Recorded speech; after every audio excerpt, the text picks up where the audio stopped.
Alright guys, today we are looking at the 43 again, but thanks to Finesse Keys username, he wanted me to try and do a P365 Sig comparison. Slight disclaimer, I currently don't have the 365 physically for the video, but I do have the measurements and hopefully can give slight visual aids to kind of give you a little bit better idea of the two comparably overall. Go ahead and check it. It is a carry gun. I've already took the one out of the chamber out.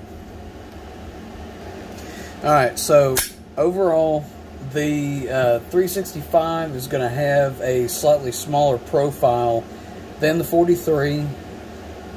With the factory mag on both, they're both going to be roughly the same height. The length on both of them is kind of where the difference is going to come in. So, say compared to here, the Sig overall length is going to be 5.8, and the Glock is going to be roughly 6 inches on the dot.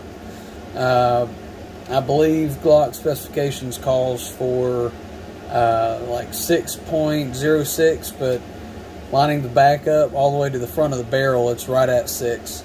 So 0.2 difference overall of the length. The width on the Glock is going to be 7/8 on the slide. So just throwing this. So slide width is going to be 7/8. On the Sig, it's going to be about 1 inch, and more or less you're going to have a little bit of deviations of swells on the polymer portion. So overall, both guns are going to be about 1 inch thickness comparably. And barrel length on both of them, the 43 is going to have 3.4 inches, and the Sig is going to be running about 3.1, and that's going to be just the barrel length. The overall weight of the 43 is going to be 17.99 ounces, and the Sig at 0.10 ounces less. It's going to be coming in at about 17.80. So overall, not that big of a weight difference. Sights, the Sig is going to come with their, I believe it's the X-Ray 3-day night sights, and you know, good old Glock always has those cheaper polymer. Get the job done, but they're not the best for anything, more or less. Capacity is kind of where a lot of people are shying away from the 43. Sig from the factory is 10+1, and the Glock 43 is going to be 6+1. 6 is going to be what comes in the factory mag, but there are aftermarket mags you can get for the 43 that will bump the 43 configuration up to 9+1, which compared to the Sig, you know, now you're only at a difference of, you know, one to 2 rounds. And so if you're going, you know, the cheapest, Sig so far is going to be a little bit more bang for your buck. You don't have to go and buy an aftermarket slide to, you know, shove a few more rounds in there. Sorry about that brief spout of technical difficulties. Alright, so overall, what we're looking at now, Sig is going to be a little bit cheaper coming out the door if you're, you know, wanting 10+1 rounds. If money really is an option, you know, overall Glock's dimensions are going to be slightly better. And so for each, I believe as of now, you're going to be looking at about $4.99 for each firearm. If you're in a state with heavy magazine regulations, you know, Glock is going to probably be the one to go to, as most of the states with mag regulations are going to be anywhere from 6 to about 7 or 8 in the magazine. And, you know, the 43, if you're needing a good deep conceal gun, is going to be just fine in terms of that. Because realistically, even if you had a Glock 19 and that 19's magazine was limited to 9 or 10 rounds, between the two, I'd rather have a smaller package that that allotted room for, you know, for the amount of rounds that would be legally obtainable and able to be carried at that time. But overall, if you are in a free state and you want kind of apples to apples of what's out there for both, the 43 does have a aftermarket mag that can bring it to 9+1.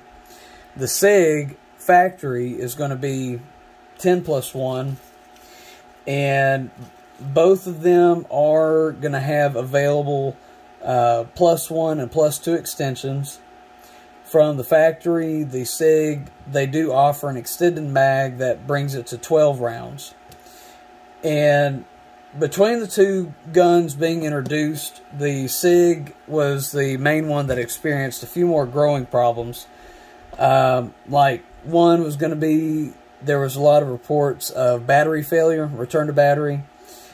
The sights were bumping loose, barrel peening, and the trigger spring return had several failures that were noted, and I believe SIG did end up fixing.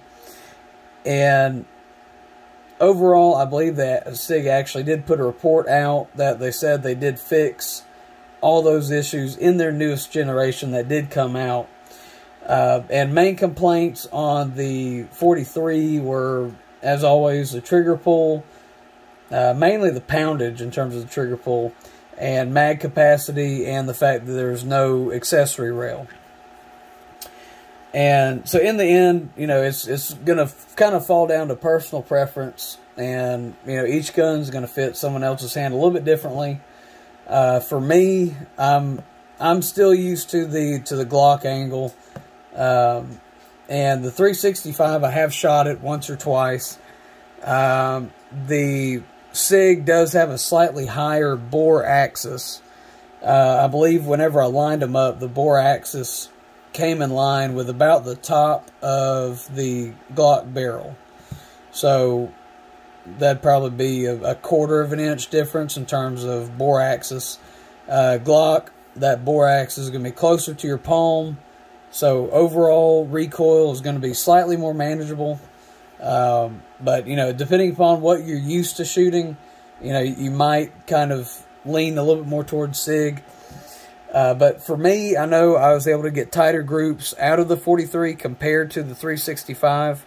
And, you know, tighter, the variable there is maybe